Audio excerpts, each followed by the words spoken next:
we're about to go somewhere odd now. Times to rise and elevation starts to drop down. Our little secret, don't kiss and tell, you're so bad. I'll probably see you in hell. Welcome to hell, baby. This is podcast hell.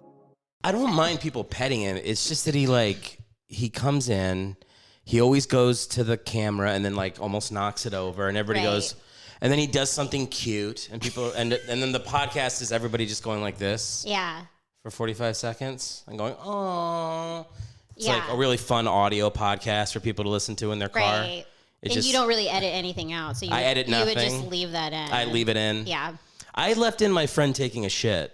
Oh God! My friend was. No, I saw that. I saw that clip, but I didn't realize that you had like left it in. I thought you were just talking about how like. No. We're on the podcast, and he's like 40 minutes in. And he goes like, "I kind of have to shit," and I was like, "Go for it." And I just kept talking to the camera. He came back, and he was like, "Okay, should we start again?" I'm like, "It's still going, buddy." Is the bathroom right here? Bathroom's right there. Could you hear anything? No. That's horrifying. But I was like doing bits. I was pretending like I you could hear it. I was putting my ear up. Okay. It's a pretty thick wall right here. Okay. You're good.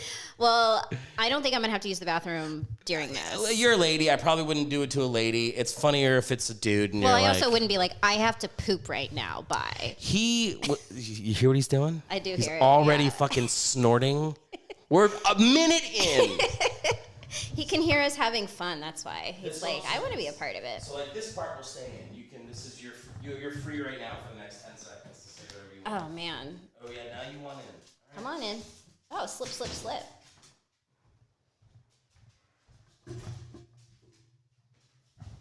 just glad he doesn't feel like shit anymore. He's a real bummer when my dog is sick. Yeah. Nothing tastes good.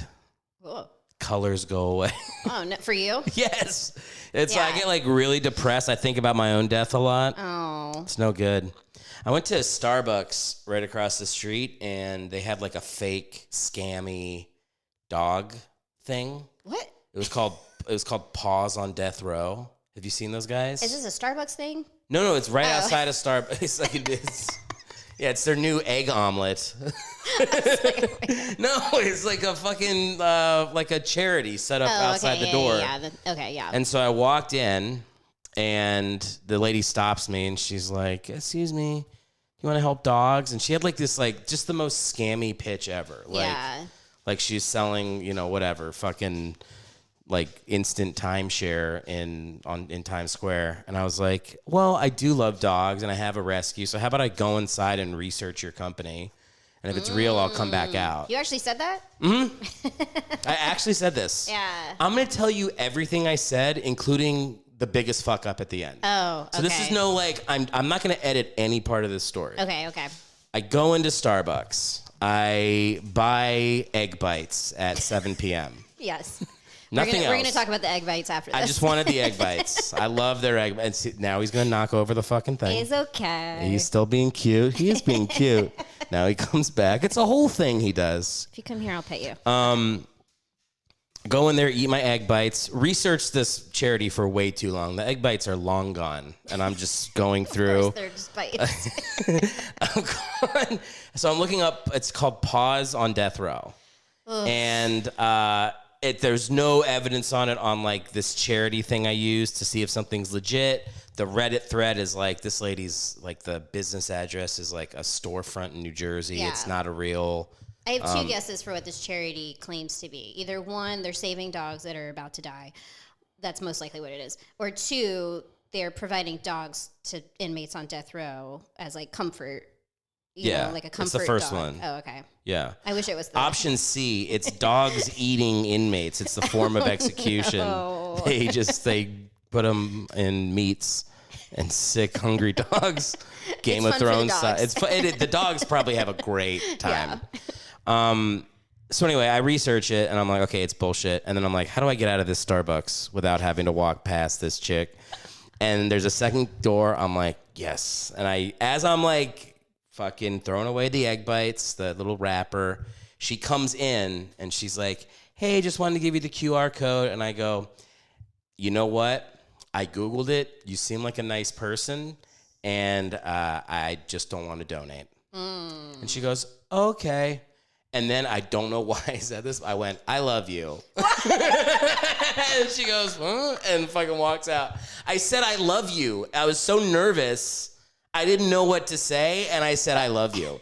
You changed her life. I hope she fucking quits that job. Yeah, you said that, and her little heart, like the Grinch, started like growing or beating or whatever. I didn't mean it. I had no feeling towards her at all. I just felt nervous. I would be so taken aback if a stranger said that to me. I don't know why it came out. It feels like Tim Robbins. Is that what's the Robinson? Tim Robinson. Yeah. His show. It feels like that's from I Think You Should Leave. I have seen sketches from that show. Yeah. It does feel like that. Yeah. It's just an embarrassing, like, where did that come from? Yeah. And I'm like, was I harboring feelings towards this unattractive woman outside of Starbucks? Oh, now we have to talk about her attractiveness. No, because that's what I went to. I was like, am I happy in my marriage? What's happening? Oh my God. And I'm like, it's none of that. It was just, I was so nervous that I was just like, I love you. Just like shorted out. And said, I love you to a lady trying to scam me at fucking Starbucks. You scammed her. Did I scam her? Well, you don't really love her. I don't know if she like fully heard it. Oh, yeah. Because I think it was probably uncomfortable for her too, for me to be that direct. Yeah. I want to be you ever watch movies where someone's just like, I don't want to do that. Like somebody who's very direct. Yeah. And there's that uncomfortable moment.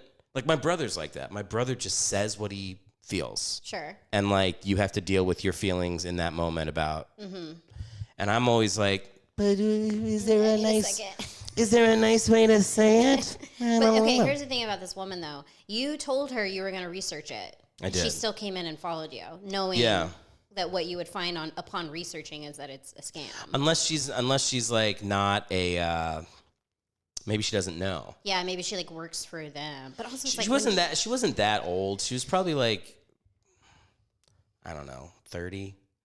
Yeah. You know? It's not old at all. It's also like 8 years younger than me. I don't know. And people are still like in college at that age. I don't know. I don't know. I don't know what her deal was. Her age wasn't obvious. Yeah. But she wasn't old and she wasn't young. Okay. So 30 is a good range. She's probably like 30.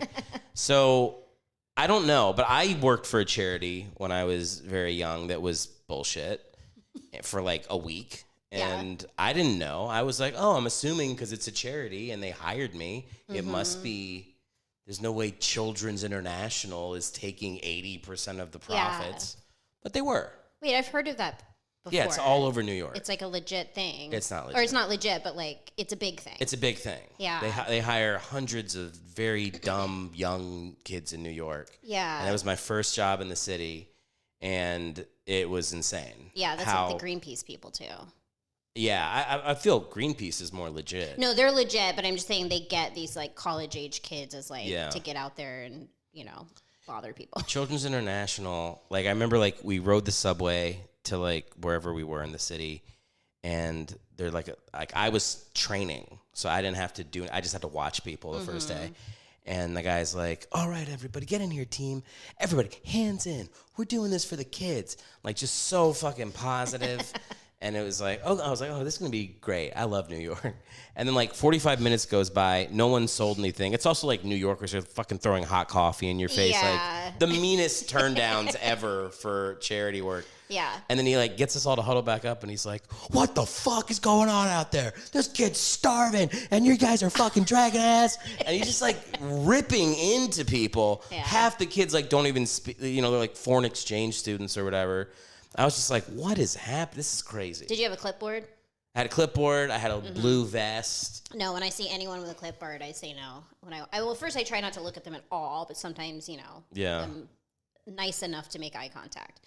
And then I'm usually just like, no, just like real quick, no. What if the clipboard was a photo of you? A mirror? Is it a mirror? No, it's a photo. It's like a photo printed off, like they were waiting. I would stop, sure. You'd be like, how'd you get that? Yeah, I'd be like, what is this? Charity for me? Like, they'd be like, oh my God, it is you. Yeah. I'd be like, I need money. I live in New York. That'd be a cool, like, David Blaine trick.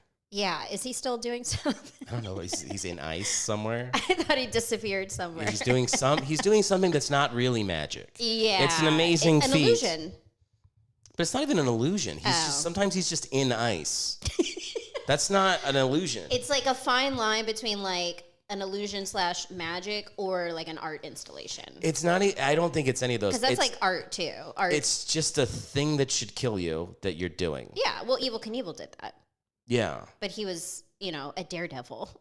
A daredevil's different. A daredevil means it's like some sort of like amazing, there's like fire, there's a ring you jump through. And it's not magic, he's really doing it. David Yeah. Blaine does magic. Yeah. I mean, he does the card tricks. I mean, first off, nothing is magic.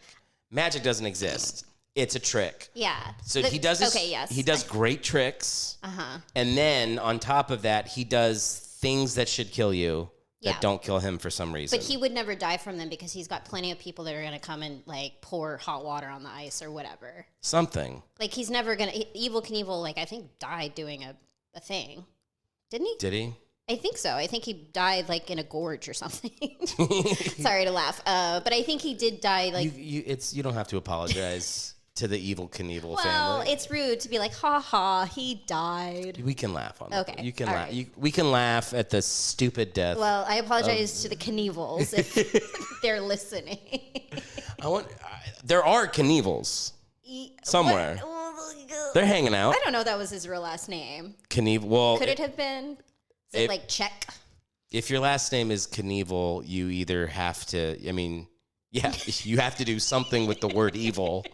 Exactly. You're either a serial killer or you're a daredevil. Those are the two options. Or you're the mom of the two sons. This will be the second time in a row I've talked on the podcast about people with names that rhyme or are in their first name is in their last name. Oh, that's weird. Oh, like a Christopherson? Yeah. I'm sure that came up I didn't listen. I'm sorry. No. Oh, okay. That's not the one though. Really? I knew a real person in real life. I feel like Chris Christopherson is the most obvious of what you're talking about. Well, the most obvious for me is the girl I dated for a week. Oh. But that's just for me. You dated her for the 1 week that you were working at Children's International. That was, yes. That reminds me of one of my favorite Norm jokes, which I don't retell comic jokes on here, but it's my favorite joke. Well, now you have to. It's very funny. I'm gonna do it. Yeah, do it. I love Norm. It's not even. I think it's just like in conversation, someone says a word in English that's spelled differently than it sounds, and they go, that's why English is the hardest language to learn. And Norm goes, really? It's the easiest for me. Fucking love that. For me, it's the easiest. That's how he goes. For me, it's the easiest. Nothing. Oh my god. I gotta read his book. I'm not super into biographies, but apparently his is like just all made up. Yes. And then the way to read it is actually to listen to him, like the audiobook of it. And he like narrates it. And I'm like, I don't do audio narration for books. Yeah. But I would do it for that because it sounds really funny. But is it the reason to do the audio is because he like explains what's real and what's not, or just because? No, he's just narrating like his exact words, but it's like his cadence, it's his voice, it's how he like. That would be amazing. Says things, and he doesn't say them like he's delivering jokes necessarily, but just because of the way he speaks is just naturally funny. Yeah. And the only excerpt that I heard wasn't so outrageous that you'd be like, this is just dumb. You know what I mean? It actually, like, the way it's written felt like, oh, this could be real, but then there's, like, a couple of nuggets where you're like, that's not real. It's almost written like I don't know this, but I remember him, like, in an interview, like, saying it's like there's themes in it that are true.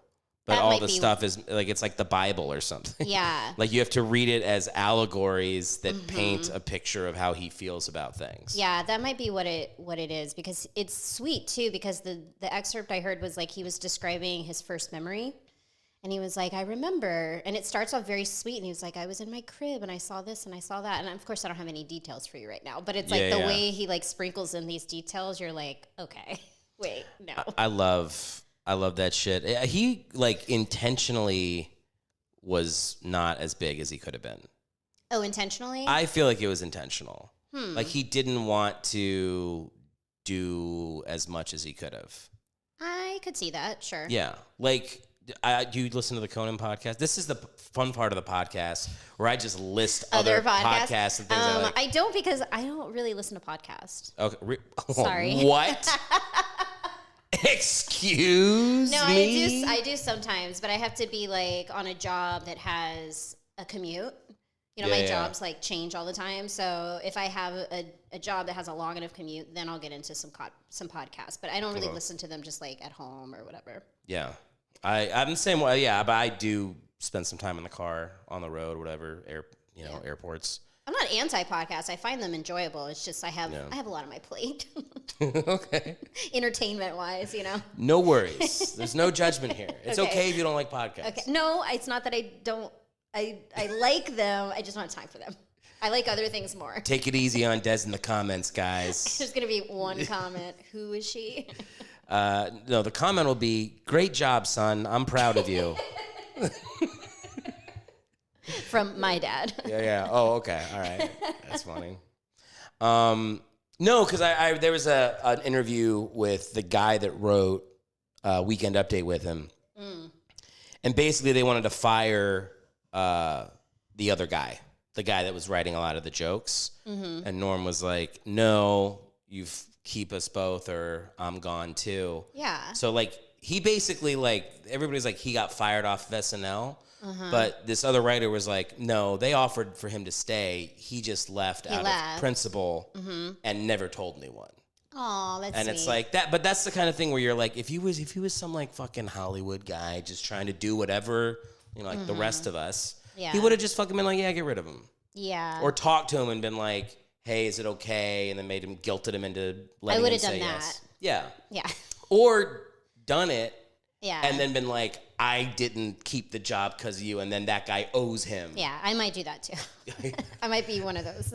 To be the person who doesn't take it and then never mentions it. Yeah. And then that guy has to find out through other people that he stood with you and just got fired with you just out of principle. Yeah. You know. It's like The Edge. Have you seen that movie? With I feel like we talked about The Edge last time. You love The Edge. No, we definitely didn't talk about it because I watched it for the first time like 2 nights ago. Somebody talked about The Edge. Is The Edge, I guess I got to see it. I think that maybe it just dropped on one of the streamings. Okay. So it must, like, we saw it, you know, and it was like, oh, that. And I had never seen it. I mean, this is just a major spoiler. But don't tell me. Okay, never mind. The story ends. Because I want to see it. It's now been mentioned to me twice. So never mind. Watch it, and then we'll come back for a third, and then let's talk about. We'll bring the other person that also talked about The Edge with you. It's Alec Baldwin and Anthony Hopkins. And Harold Perrineau. Oh, God, I don't know. Black guy from Lost. Yes. Okay. I don't know how to say his last name. I feel like a dummy French. right now. Perrineau. Perrineau. Yeah, something like that. Anyway, is it somebody dies in a ditch? I think that's what I know. Don't even confirm. Okay. Don't even confirm. I'm not going to confirm. There's a bear? There's definitely a bear. Like, the whole movie's about them being, like, hunted by a bear, essentially. Okay, and it's Hopkins. Yes. You got a Hopkins, you got a Baldwin, and you got a Perrineau. You do have an Elle Macpherson, but she's at the beginning. Okay. Who plays the bear? Bart. You know Bart the bear? Bart the bear. Bart the bear. Is this a real bear? It's a real actor? bear. And Bart the bear, in that, whatever that time period was, I don't know when that movie came out, but like that time period, any movie that had a bear in it, it starred Bart the bear. Oh, wow. Legends of the Fall. Is that the Brad Pitt and Anthony Hopkins? He's in another movie with a bear with Bart. Oh my God. Yeah, it could be Anthony Hopkins' bear. It's like the 6 degrees of, if you need to get back to Anthony Hopkins, you could always just mention like Bart if you need Bart it. Bart the bear is part of the. Exactly. Yeah. No, he's a real bear, but he's not with us anymore. He died in like 2000 or something like that. Mm-hmm. I feel nothing for bears. Like. Nothing. Controversial. I was just up in Massachusetts doing shows, and my friend was like, there's a bunch of black bears around here. Like, a black bear kills somebody every 10 years. They're, like, scared of people. You see cubs. Like, you don't want to fuck with the cubs because the mom comes around, but, like, they're cute. Like, they're just part of the... And I was like, no. If I saw one and I was in a car, I'd defend myself. I would swerve into it. Oh, into it? You're in the car. You're in safety. What if it can come through the windshield? paw into me. Oh, it's not going to do that. I don't know. Unless you're like have a bag you seen of The Doritos. I did, and they were not in a car. Is it a grizzly or a black bear? I want to say a Kodiak. Oh, Bart. They're in Alaska. Bart was a Kodiak. Yeah. Well, I don't know, actually. I know that they were in Alaska, which I think Alaska has Kodiaks, which are the bears that the guy in Grizzly Man studied. Yeah. Grizzly Man. I know Grizzly Man. So I think, but I'm thinking about it. I'm like, I don't know if he was that big, but it was a brown bear. And I think brown bears are meaner. Brown bears, grizzly bears, polar bears are fucking horrible. Polar bears, like, if they have too many cubs, they just go, hey, we have too many, and they just grab the youngest one and bite its head off. No. They really eat You're their own. making that up. No. They eat their own kids. They didn't show that in the Coca-Cola commercials. Do you remember those? Yes, of course I do. Okay. But they do. The last one, that's why they stopped running them. It really upset people around Christmas. Oh, no. It's the male bear goes like, I can't take care of all these kids. Jesus. And they just fucking... Well, they I get guess rid it's of them. better than just like going to get milk and not coming back. No, it's definitely better to go get milk and not come back. I disagree. All right, I'm gonna keep the mic There's going. There's also like a lot of animals in the animal kingdom that do that. Dads or moms. Yeah. I couldn't list them because I'm not that smart, but I know that there are definitely other instances where it's like, oh, the mom will just kill you if you suck. Yeah. So I don't know if this will be interesting to talk about, but it's just this moment. You know Leah Rudick from The Pit? So I opened for her on a I saw Tuesday. that. Yeah. Mm-hmm. And she had this moment where it's like she was talking to some guy in the audience who had mentioned that he didn't like his youngest son. He had 7 kids. Oh my God. Yeah, it was fun. It came out like he didn't say it like that, but like she pulled it out of him a little bit. And she's kind of digging, and he says something about like how his kid's like ungrateful or whatever. His youngest is 24. Oh. And Leah I don't feel as bad. And Leah turns to the audience and goes, Jerry hates his son. And she said it kind of like that Richard Attenborough, like we're watching a nature doc type of thing. Yeah. And it was like a throwaway line. It's not one of her bits. But I started fucking laughing so hard. I was like, why is that so funny? Like it's funny in the obvious reason, like, oh, a guy hates his son. But I was like, I kept thinking about it all night. And I think I know why I think it's so funny to me. Mm-hmm. It's because I do watch a lot of those animal documentaries. And I watched one about polar bears eating some of their kids when they have too many. Yeah. And like the human evolution is now like you can't just kill your kid if you had too many. You just have to like raise it and kind of love it, but kind of resent it. Right. And she said it like it was a nature documentary. So in my mind, Jerry was like, he felt the way that a polar bear feels about its 7th cub. Right. It's just the human version, which is like, he kind of just hates his son. Oh, no. But if he could have just killed him, he would have. Yeah. So I don't know, I think that's why I thought it was funny, but it just like, I don't know. The point of this story is I don't like bears very much because that stuck with me. Also, I did listen to Grizzly Man. You listened to it. Oh, you can listen to the guy getting eaten. I thought that you couldn't like find that anywhere. Oh, no.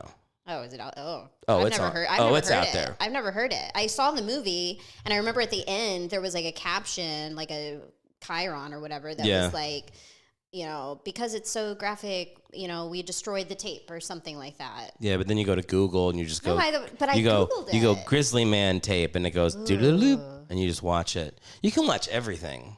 You watch it, or you watch it, or you hear it. You hear it. You don't watch it. You hear it. I mean, it's kind of gruesome, but I'd almost rather watch it. I'm sure it wasn't, videotaped. I don't think you want to watch it. I mean, did you see The Revenant? I did, yeah.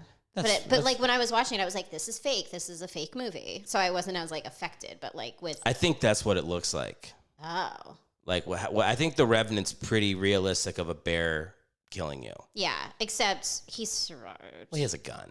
Just imagine you don't have a gun and you tricked your girl. You brought your fucking girlfriend and the bear gets her 5 seconds later, and that's Grizzly Man. Fucking idiots. Sorry to laugh. I feel like because of me laughing at Knievel and now Grizzly Man, I'm going to have some death. I think there's something to like, hey, if you're What's your job? I jump cars across gorges. That's true. All right, we lost him at 40. Did we lose him? Yeah. He kind of chose a thing. We knew it was going to happen at some point. Yeah. It's like with the free solo people, like the people that climb those rocks with like no wires.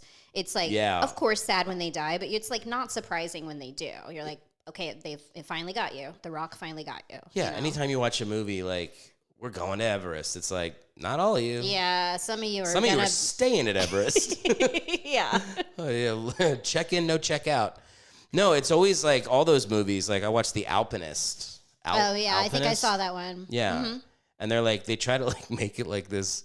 Oh my God, at the end, you'll never believe what happens. Yeah. Like the thing we were all waiting for the entire time. Is that a documentary? It's a doc about a guy. But is it Mount Everest or is it free soloing? He's not free soloing. He's just going up a bunch of big ass mountains. Oh, okay, yeah. And people keep being like, stop doing this. It. You're going at the wrong time of the year. It's not. Right. And he's like, and he dies. I just love it. Was he the one that lived in like a tent in the woods with his girlfriend? Something like that, yeah. And then he that part I liked. I was like, that's pretty baller. Yeah. It wasn't like they were just camping. He just straight up was like, we're just going to live out here. There's always an attraction to that stuff. Mm-hmm. Like, obviously, the times that Evel Knievel lands the car and gets out and people are cheering and he's like, he gets head afterward. He's like, yeah, it's like amazing. It's like there's always a benefit. I always forget about the head part. The head, it's the best head you could ever have. He gets fucking from Miss Knievel. Top head, Miss Knievel, the Knievelettes. I don't know what he called his fans. No, what was I talking about? I don't remember. It was Evel Knievel. You don't like bears. We know that. I don't like bears. And just choosing a life. Just like when you choose that life, you know, it's like you kind of just prepare everybody in your life. I remember my brother wanted to go to Everest. He kind of had that streak in him when he was in his 20s. And I'd be like, well, you know, my sister would be like, don't go. And I'd just be like, you can go, but I fully expect you to die. And when you leave, I'm going to say goodbye to you like you're dying.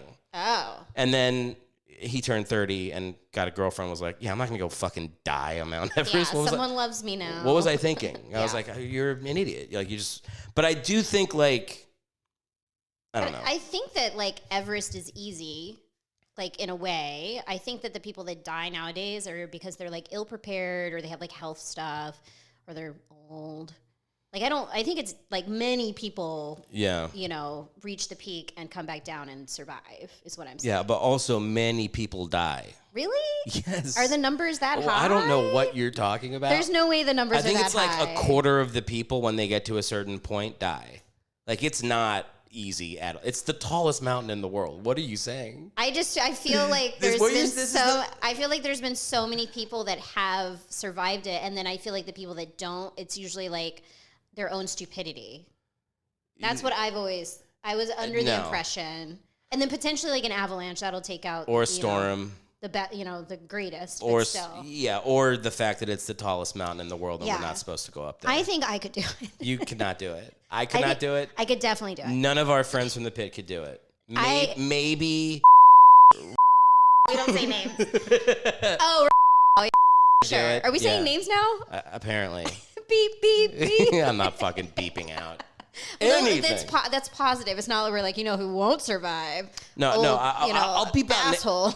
I'll beep out names if someone's like, fucking being mean or whatever. Yeah, or if someone's like, I'll tell you.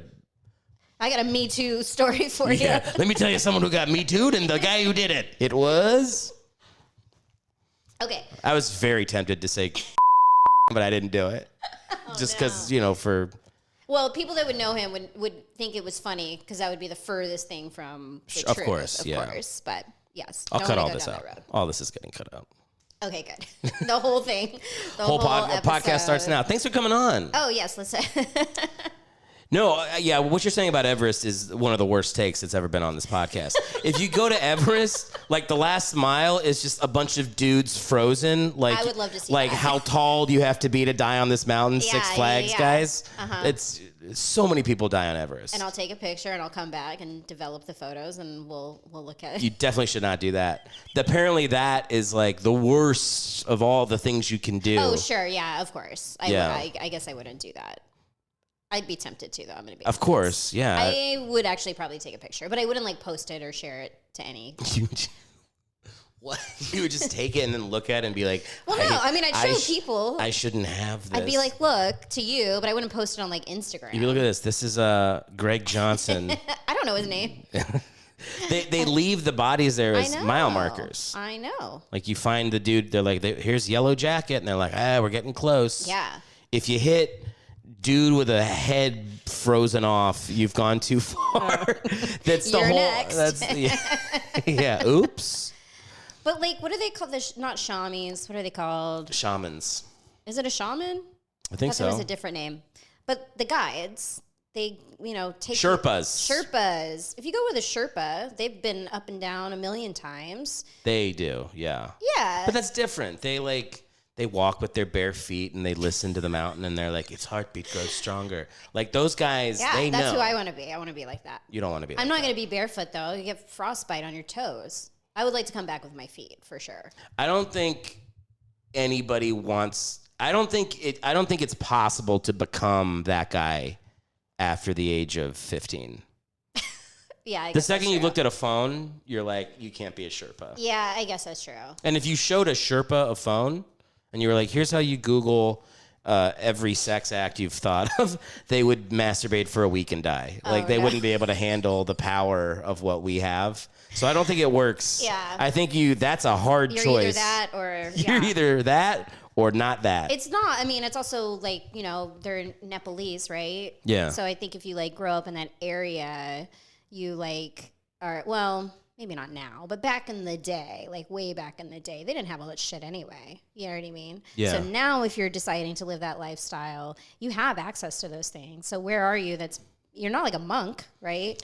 But I'm sure, I would imagine that it's more of like a choice to live in like more humble things. Yeah, I don't do that. I don't know. If your whole thing is like, we take people up and down the mountain, I can't imagine you come back and you're like, how's Caitlin Clark doing in the WNB? Like, you're not fucking tuned into both. Yeah. I think if you're going to go up that mountain, up and down, that all those people die, and even though you think it's Runyon. I'm going to do so much Googling when I get home tonight. Yeah, you think you can like take your dog up there. It's definitely. I'm not going to take my dog. It's definitely insanely dangerous to go up Mount Everest. Yeah.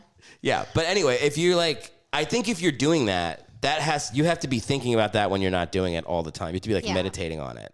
You know what I mean? It's like the only reason you wouldn't die is because you're like spiritually prepared to do it. Yeah. And I don't think the phone would help. I don't think you can have a phone and be a Sherpa. Okay, but that's my guess. Hear me out. I do marathons.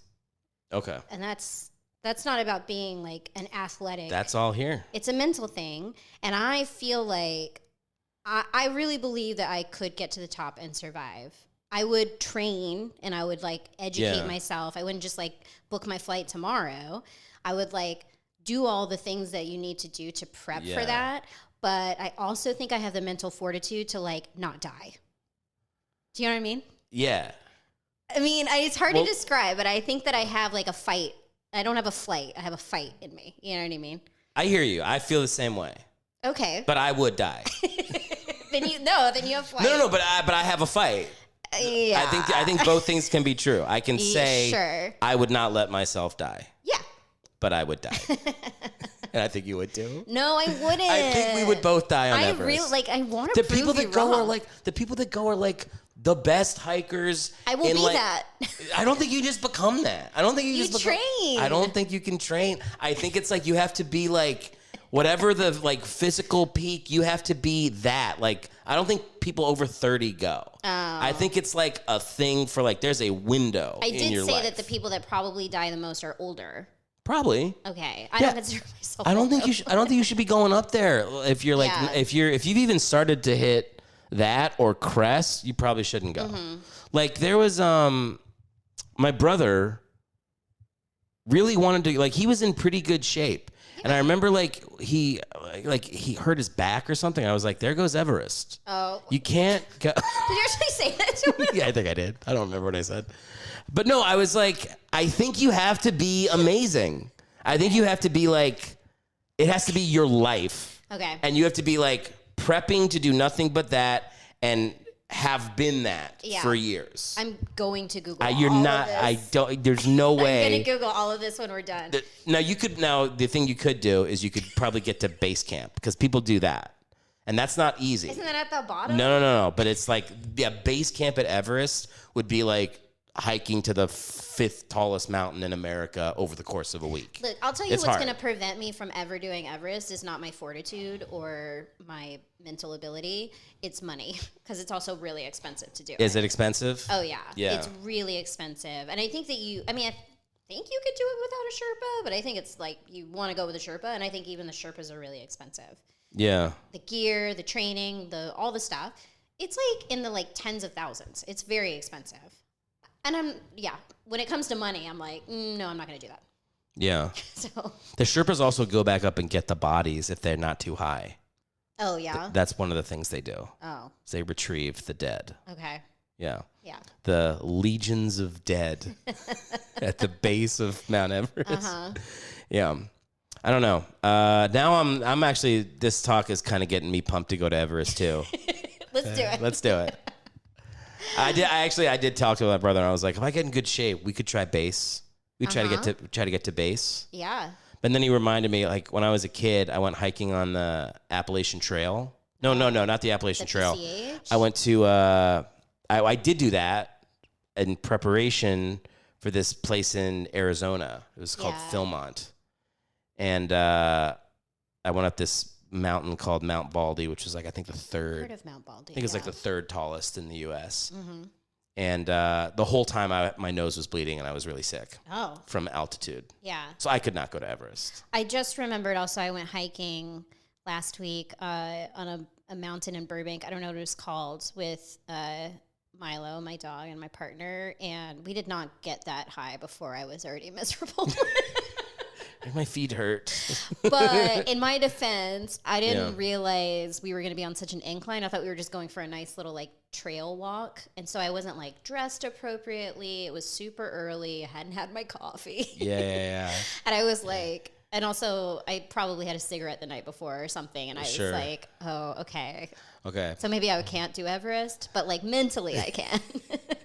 Just to be clear, you smoke.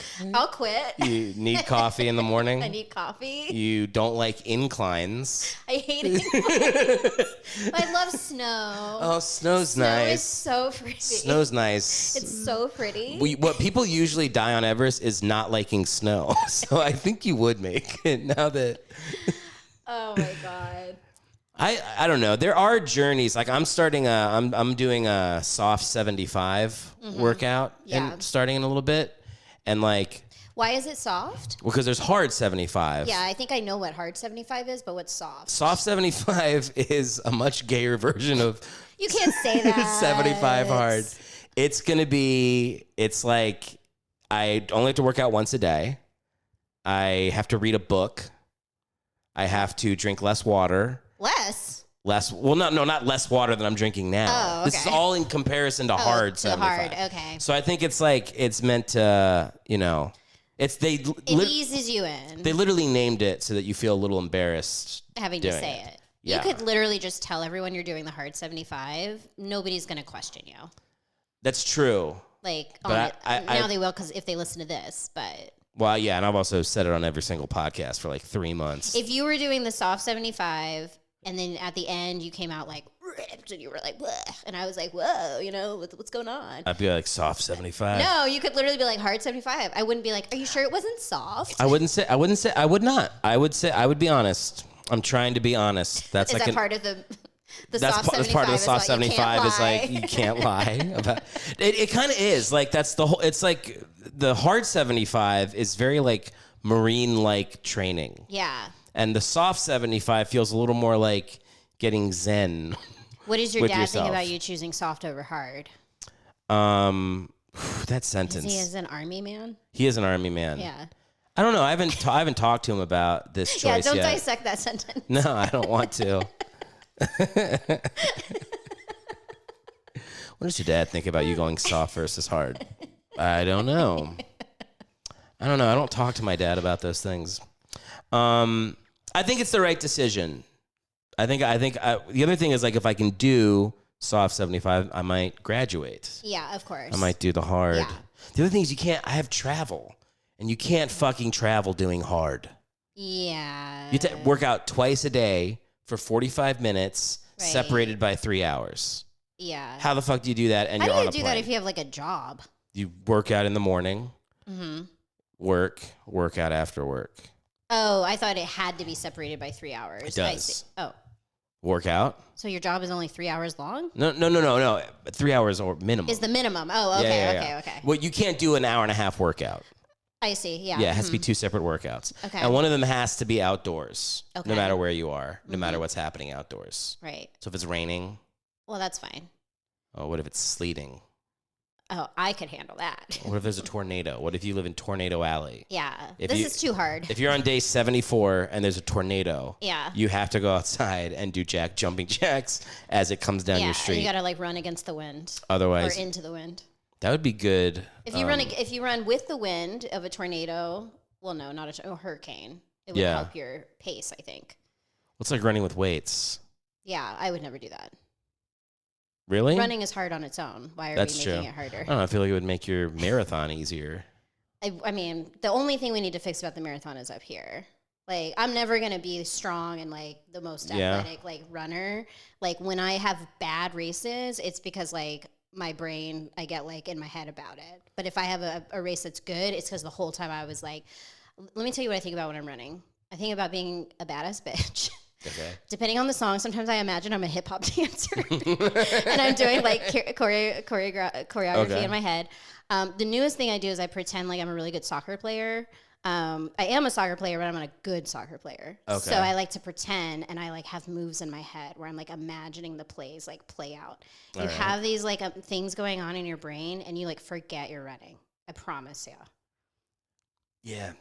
I have plantar fasciitis. I won't forget. Oh. I'll just be like, In pain? my feet are gonna explode. Oh. But I was actually gonna ask, what do you think about when you're running? Because first off, some people run with no music. I used to do that. I stopped doing that. How?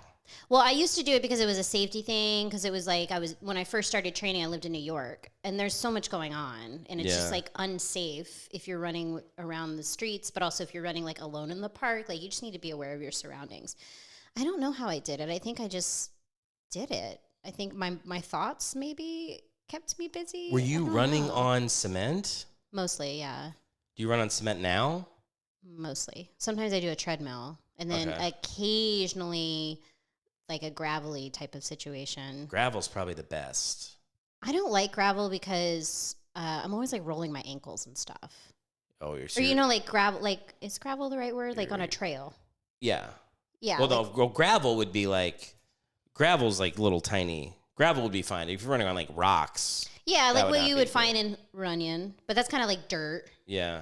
But anyway, anywhere I know there's what like you're saying. Like Like there's a lot of loose rock and sand too. Sand is really good if you're trying to be athletic and work on your speed.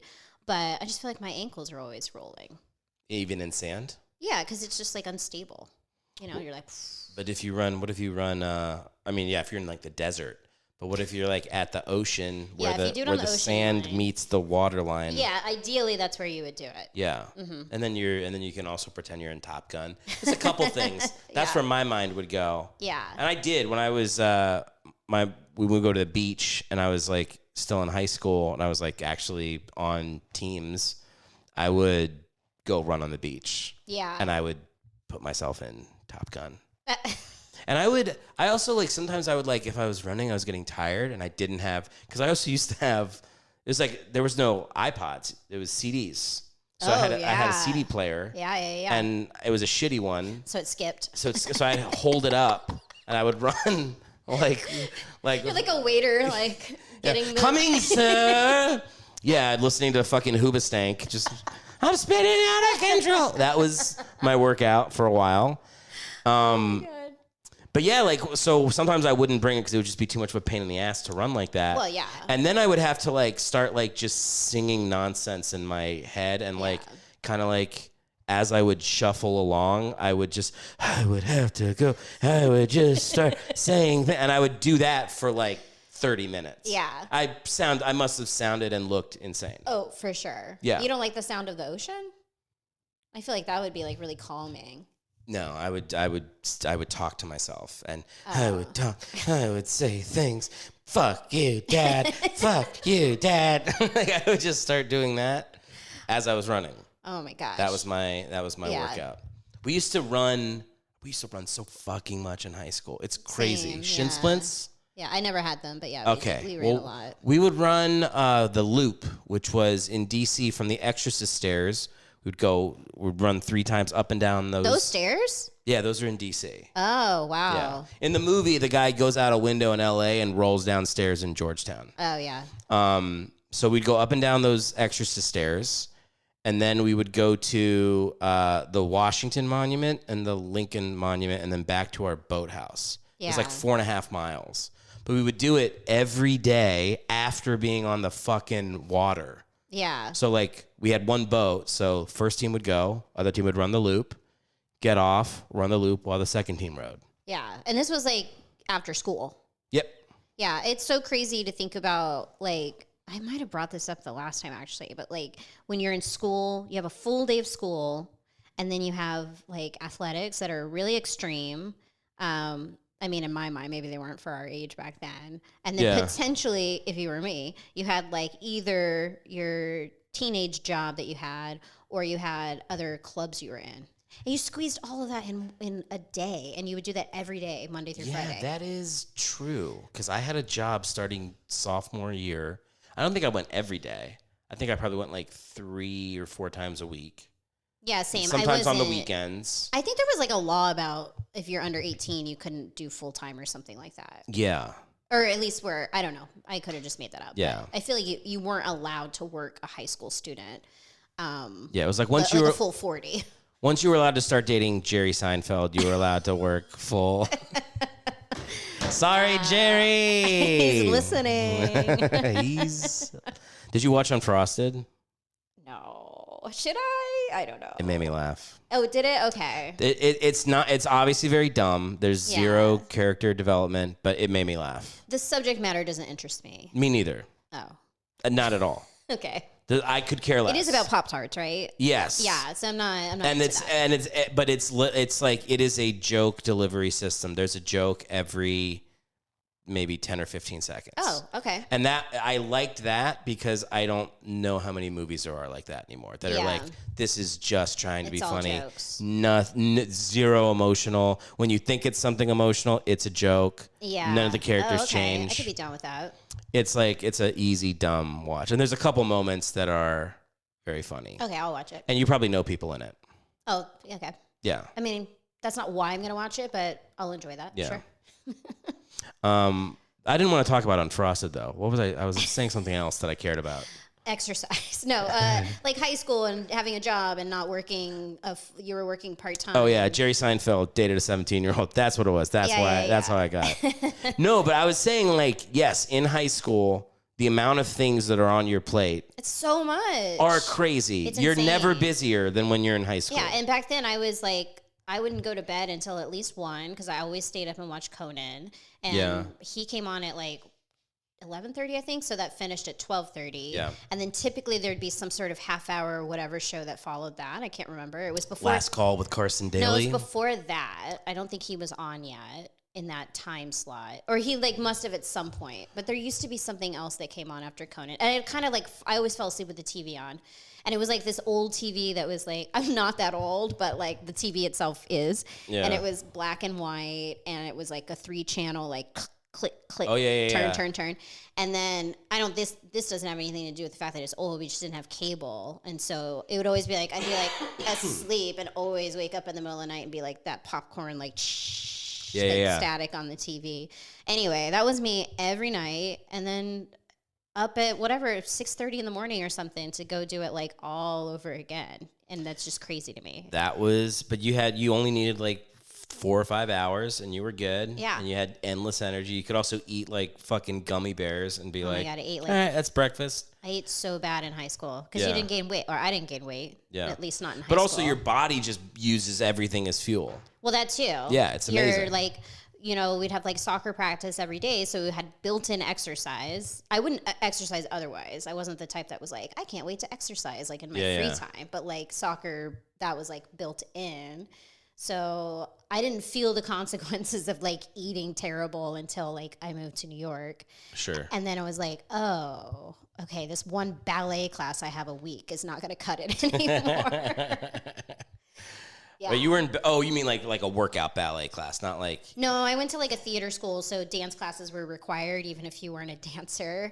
I was very much not a dancer. Yeah. And, I'd put like the ballet outfit on and compare it like what ballerinas are supposed to look like and then like what I look like. Sure. I looked, like Lisa Simpson when she's like in a bathing suit. Okay, yeah. Like that was kind of what I looked like in like my ballet outfit. I couldn't touch my toes. I couldn't do shit, but it was required for the like program I was in. What school did you go to? AMDA.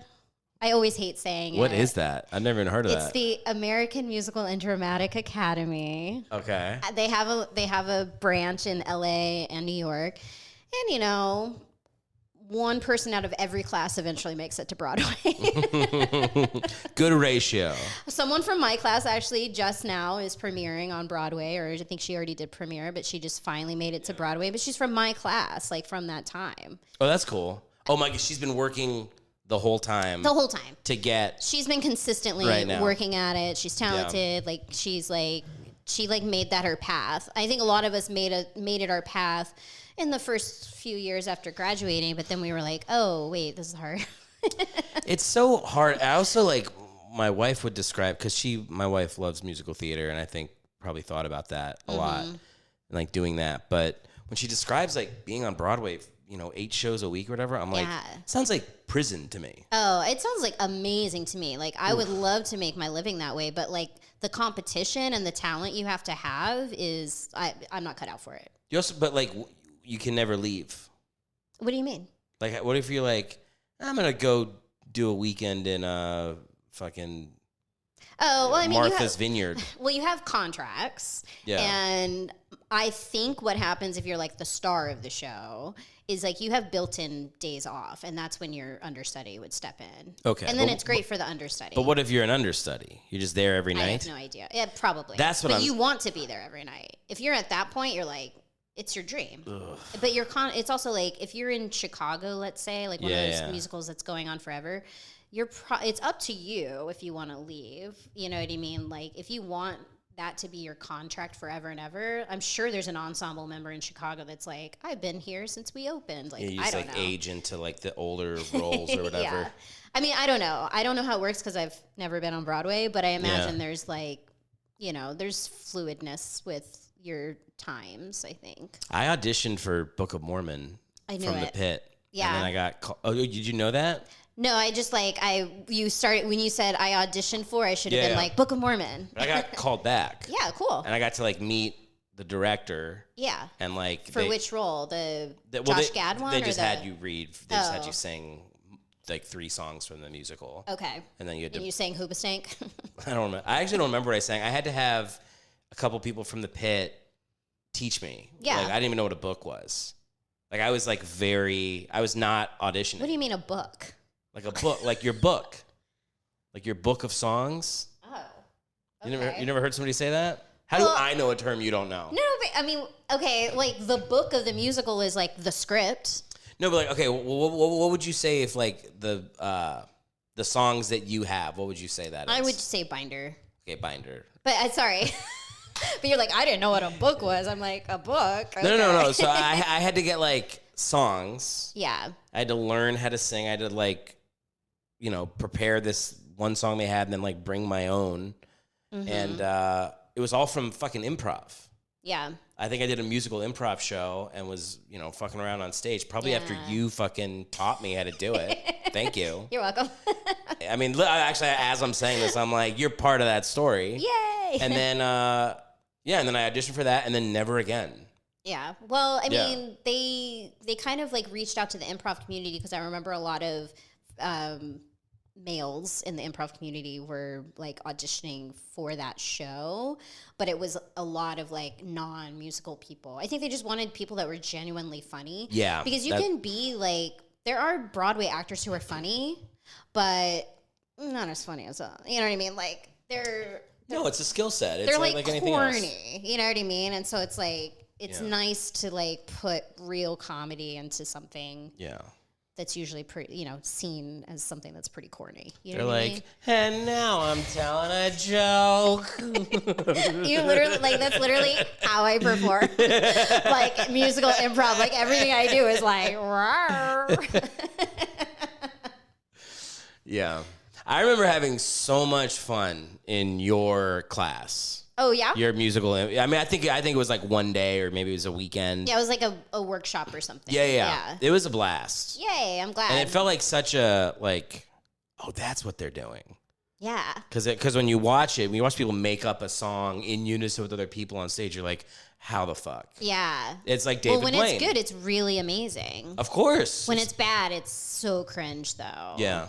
And I've been a part of both of those, so I'm not judging people that do bad, because I do bad also. Yeah.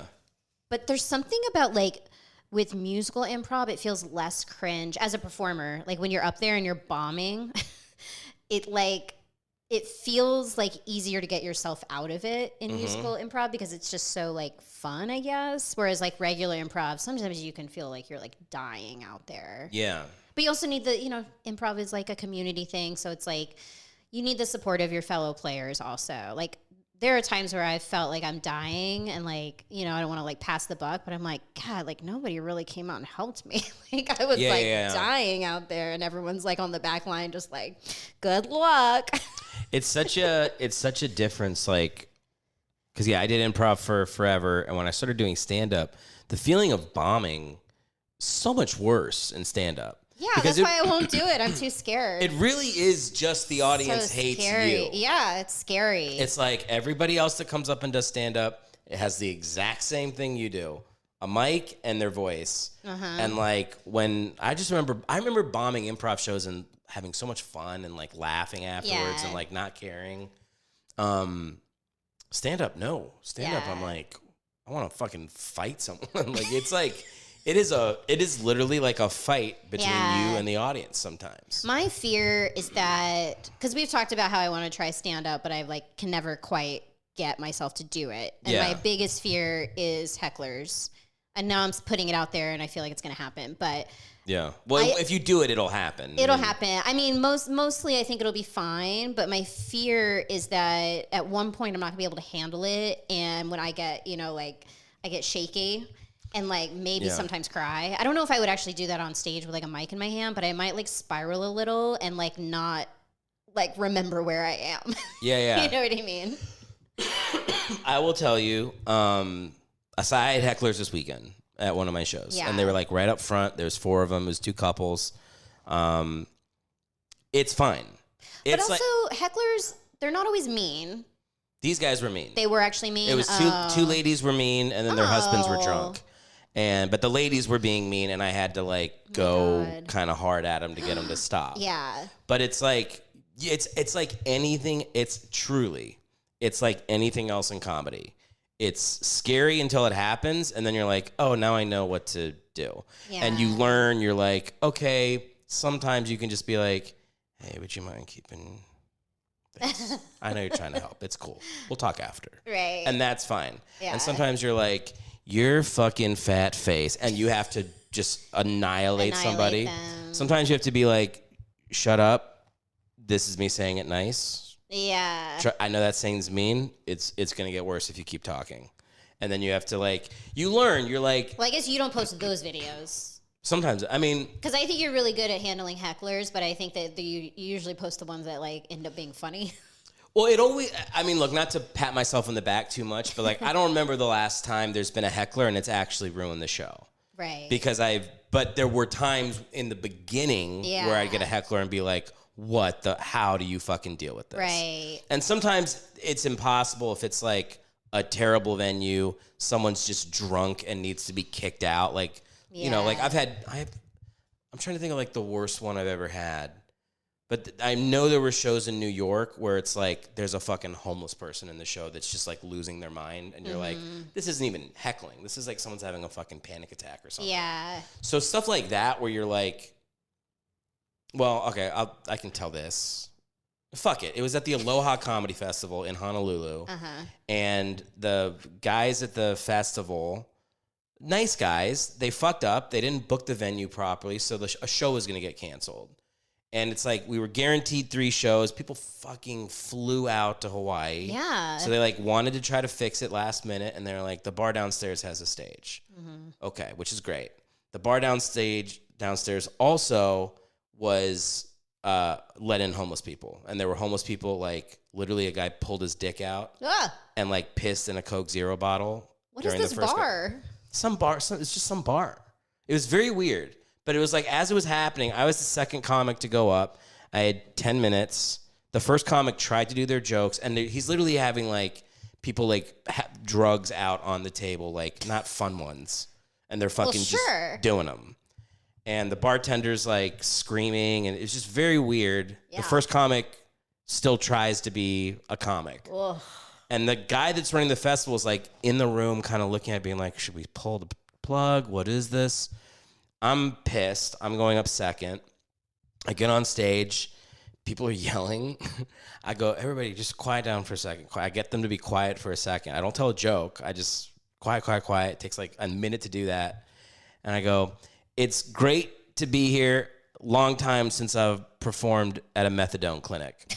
and then the room just like, for the rest of my set, they just yelled and like fucking threatened to beat me up. I thought their response was going to be like, he gets us. No, not at all. I stood on stage holding the mic like this and just stared at the producer of the festival. That is so scary. I'm not like, I had a timer. I was like, I'm standing on stage for 10 minutes because I fucking flew here to do this shitty show. Yeah. So it was like, that's the thing where you realize that sometimes you just have to like seed the show and be like, this audience is not even worth. I just don't understand. I'm still trying to understand this venue. Like it's a comedy theater up top, but then it's like some methy bar below. I don't want to say the name of the place, but I could tell you where it is in Honolulu. Sure. Like I'm sure it's like, I couldn't tell you the name of the place, but I could tell you the name of the place that it was supposed to be, which is right above. Yeah. And there's no way it still exists. Also, yeah. I don't know how it could be a business. Yeah. What the fuck was happening in that room? But like, those are the kind of experiences where you have those and they're good for you because you go like, it's not that important. Like, even if I get heckled, it's like, it's just going to be fuel for the next time I do stand up to handle it better. Mm-hmm. And once you have that mentality, you're like, it's not as scary of like, what if I don't know what to say? Then you don't know what to say. Then your set sucks and someone else comes up and you're up. You're going to be doing stand-up the next night anyway. Like, it doesn't matter. Yeah. So what if my response was always like someone, no matter what they said, there was a heckle, and then I just looked at them and then was like, okay, next joke, and like didn't say anything at all? What if I did that every time? Sure, that would work sometimes. What you would want to do... I just don't want to respond to anyone. I would just be like frozen, like... Look, the real advice I gave people... Because when I taught improv at Manhattan Comedy School, which was like 4 stand-ups. So we called it improv for stand-ups, but it was literally just an improv class and I told comics to get over themselves. That was the whole class. But like the transferable skill is like you listen. Yeah. Like the heckler says something, you go, sorry, I didn't hear you. He say it again. Everybody gets quiet. The heckler has to say it again. Yeah. Usually the joke is in what they are doing, or what they're doing is like, it won't be funny to think of examples from this weekend, but like that's what I ended up doing is I would just be like, no, you want to interrupt my show. I'm getting paid $300 to talk. No one wants to hear you, but go ahead. Right. Say it again so everyone can hear it. What do you have to say? Yeah. And then whatever they say, it's like very easy to make fun of because they're uncomfortable and the audience is on your side. They're on your side. Right. Yeah. That's a good thing to remember is that the audience is actually on your side. Yeah. Like no one in the audience wants to see like a comedian on stage be like reamed. And by the way, if they do, then you would go, is everybody cool with this? You guys don't mind if she ruins the show? Yeah. Well, then I don't care either. Yeah. And then you just start calling people names because you're like, that's an old, it's very hack to quote Patrice O'Neill. But like, if the show's going really bad and the audience doesn't care, you don't try to fix the show. You just go, well, then we're all gonna we're all gonna be miserable now. I'm not gonna make you feel better if you don't care that this person's gonna ruin the show. Yeah. Then why am I gonna fix it for you? You have quoted Patrice before. I think. He's your favorite. But it's embarrassing to say it. It's being like, oh, why? Because it's like being like, you know who's really good at plays? Shakespeare. I'm one of those people. I just love shit. It's like it's hack. He's like everybody quotes Patrice. I saw Patrice when I was new to New York, and I mean, I'd never heard of him actually, and he was at Caroline's. Do you remember Caroline's? Of course, yeah. I went with my friend from high school was visiting with his family, and they invited me to come. And we sat at the table right at the front, and I don't think we weren't like responding or heckling or anything, but for whatever reason, he really like talked to our table, and specifically my friend's dad, because he was eating like a big steak. And he was just pointing out, like, look at you with this big giant steak. Anyway, that's like my only Patrice story, but I remember him being funny. Of course, yeah. It's present. Like it's like it's the same tool in improv. It's like someone does something and you notice it, and then that becomes the scene. It's like as a comic, you're like, I've got my joke, and my joke needs to be told in this certain way. But every night you tell that joke, it'll be a little different based on the room. That's true. And sometimes it's like, that's the hardest part for me is if I'm getting to a joke where I'm like, oh, this is going to knock their socks off. And then, oh, here it comes. And then someone fucking interrupts. Oh, yeah. And I'm like, messes up your flow. Yeah. And like my thing used to just be like immediately just go in on them, chop their head off, fuck you. And then sometimes it's someone being like, my daughter needed to go to the bathroom. We just didn't know where it was. And you can be like, the bathroom's over there. Yeah. Okay. Well, fuck that joke.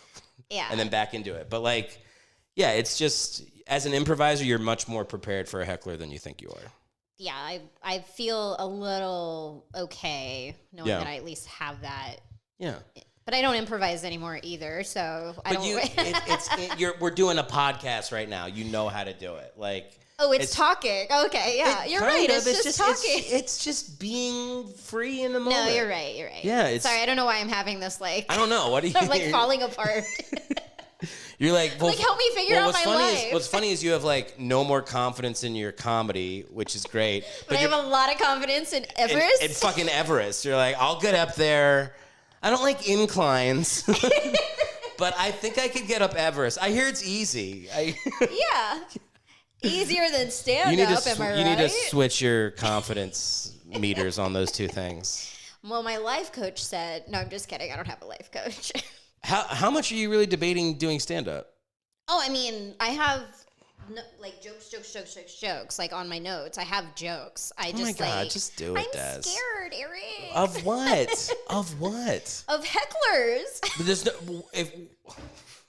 if you do mics, you won't get hecklers. There's no hecklers. I literally don't care if my jokes aren't funny. Yeah. Like I feel like when I'm doing improv, this is probably a bad thing. Yeah. But when I'm doing improv, and I lied, I did start doing improv again, so I have been doing shows recently. Okay. One thing I noticed about myself is that, like, I can't hear the audience. Like, I mean, kind of, but, like, I don't really hear the audience. I just don't. And then afterwards, if there's, like, a video of it, I'll, like, watch the video, and I'm like, oh, they laughed at that? Which is bad, because I know people are always, like, follow the funny, and hearing someone's laugh is how you know, like, where to go, but I don't know, my brain just, like... You're like Kevin Costner in For Love of the Game. You know the reference? No. Before he pitches, he goes, engage the mechanism, and then everything gets real quiet.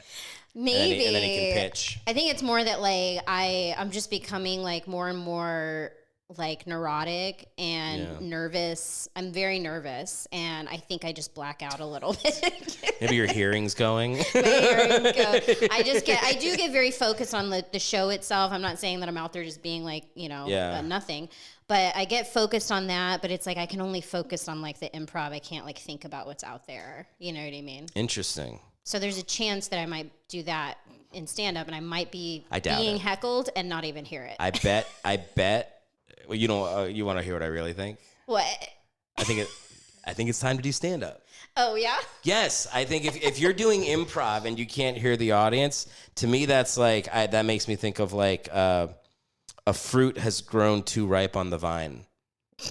I'm serious. Is that too? It's a little corny. Highfalutin. It's a little like it's time to do a thing. It's time to do a thing that will push you. Everest. It's time to do a thing that will really. This is what I mean. Everest is a push. It's about trying new things. Yeah. Stand up is still comedy, right? Everest is not. I don't know. Have you ever jumped out of a plane? I'm too fat. To skydive? I'm too fat to skydive. Oh, I'm sorry. I got to lose like 35 pounds and I can go out of plane. Oh, okay. Well, no, not really. They charge you per pound. Extra pound? Yes. I didn't get charged extra. Every pound over 200 pounds, they charge you. Oh. Like in Hawaii. Oh, really? It's like a fat tax. Hawaii sounds like a terrible place to go based on your 2 stories. No, it is very nice there. It's just the 2 bad experiences are the only ones we're talking about. Yeah. The Jurassic Park trip is really cool. Oh, yeah. I would check that out. Oh, but do you have to go in a helicopter for that? No. Oh, okay. Because I won't do a helicopter. No. It's not, you don't like fully go into like. Well, no, but it seems like a tour you would do like aerial. No, it's you drive on ATVs. Oh, okay. It's actually not that much from Jurassic Park. It's like 15 minutes of the fucking movie. Oh. Or 15 seconds. It's where the T-Rex comes out. Remember in the first one where there's like a herd of animals and the T-Rex goes and just kills one of them and they hide behind the log? Yeah. You get to ride an ATV to that log. Oh, okay, but there's no dinosaurs. No, they have one. They've shot so many movies there. Oh, okay, yeah. And they're all the CGI movies, so it's like, like this is where Godzilla's foot lands. So that whole valley, whatever it's called, they have like multiple movie sets, but it's really cool just to go because it's beautiful. Yeah, of course. And on the ATV ride, it's like the ocean and there's fucking. It's also like in a place with the mountains where the temperature changes like within like every hour. Oh. So it's like it's cool. Yeah, I would check it out for sure. It's I in the love Jurassic Park. Yes, but yeah, I'm overselling the Jurassic Park part. Okay. And you know what else kind of sucks? Uh-oh. Now I guess Hawaii does suck. The other part that sucks is that it's mostly Jurassic World. Oh. There's only the one scene from Jurassic Park that was there. Yeah, and then there's a sucks. bunch of shit from like Jurassic Park Ultimatum or whatever the fuck the last ones were. I never watched them. I don't like them. I did watch them only because as we discussed last time I was here, I have a bad thing where I need to finish things out. Even if it's a movie of a series of movies, whatever. I'm like, well, I've seen all the Jurassic Parks, so now every time a new one comes out, I have to watch it. Yeah, well, I skipped. So I know Chris Pine was in them. Pratt. I keep saying I love Chris Pine. He's cool. He's very cool. Yeah. So I know Chris Pratt's in them, and I think I've seen clips. Never seen a full movie with Chris Pratt. Yeah. But then the last one was on an airplane, and I was like, I should. And I saw that the old people were in there, and I was like, okay. And I just put it on. No context for what has happened. Yeah. Since Jurassic Park 2. Yeah. And I went to the theater to see that one because I saw that Laura Dern was returning, and I was like, I have to go. It fucking sucked. No, it wasn't good. It sucked. I remember being like, there's pissed. no dinosaurs in it. I remember I was like, I think my wife was describing it to me after the plane, or we were both talking about it, and we're talking about it, and we're going like, we haven't mentioned dinosaurs once. It's not about dinosaurs. There's like there's a clone. There's an evil corporation. There's the guy that runs Apple is in it or something. Yeah, the sort of like Tim Cook or not Tim Cook. Whoever. Why am I blanking on his name? Yeah. Steve Jobs. Steve Jobs. Like that character. Yes. Yeah. And the dinosaurs are like barely in the fucking movie. I know. So dumb. I know. But you watched the first one. It's a masterpiece. Oh yeah. And also the thing that's amazing about the first one is like the puppets and practical effects. Practical effects. Which are coming. They're gonna come back. I think they're gonna have a comeback for sure. This is my People wife. are fucking over CGI. Yeah. Like they're over it. I'm over it. So that means everyone else is. You're correct though. People are over it. Yeah. People crave authenticity now. Yeah. So the dating apps are going down. Oh, they are? Well, that's Yeah. because everyone's found love. everyone's happy. Yeah, they don't need them anymore. Yeah. That's like Hinge's whole thing, the app that's designed to be deleted. Yeah. Which I think is brilliant. That's not the real reason why the apps are going down. Oh, okay. I mean, I figured probably not. Yeah. I mean, that would be nice. Oh, because people want to meet IRL? Yes. In real life? In real life, yeah. That's nice. We're millennials. We can talk like that. I'd never heard IRL before. You haven't? I thought you meant URL. No, I say IRL out loud more than I should. IRL. Mm-hmm. Yeah, I know LOL. Yeah. I know BRB. Anything else? Nothing? Okay. ROFL? Rolling on the floor laughing. That's what that means. I didn't know what that meant. Yes. Raffle. Yep. We're over time. We have to right. cut so much of this. Well, I know exactly what you can We'll cut. keep in the Roberti Me All Too that- stuff, but yeah. everything else goes. All the shit talking of the Knievels. Oh my God. I like the Knievel, the shit talking Knievel No, me too. part. Me too. Thanks for watching my dog. Oh yeah, the real reason I'm The here. real reason you're here. If you want to do Erick's podcast, offer All to you watch have to do his is dog. watch my dog while I'm in Mexico, and you have I wanted to have you back on because I had a lot of fun when you were on last time, and I'll tell you this: your episode got a lot of downloads. Oh, it did? It did. Thank you. Now, I don't know. America. It could be random. Oh, okay. Or it could be that you told a bunch of friends. I don't know. Maybe I did tell people. Maybe you listened to it over and over again obsessively. I've done that as well. Okay, maybe it could be that. I don't know. I did tell people. I don't know, like, of the people I told, if they listened to it. Yeah. I did have people tell me specifically they weren't going to listen. What? Who would? That's that thing. That's that thing where somebody says something. They're like, "Hey, check this out," and a person goes, "I'm not going to do that." Yeah. And you're like, "Whew!" It just sends I know, shivers it down your sucks. spine. So now my thing is like, I'll put it out there, but you don't have to tell me if you listen to it or not. And I'll just assume you did. That's good. That's good. Yeah.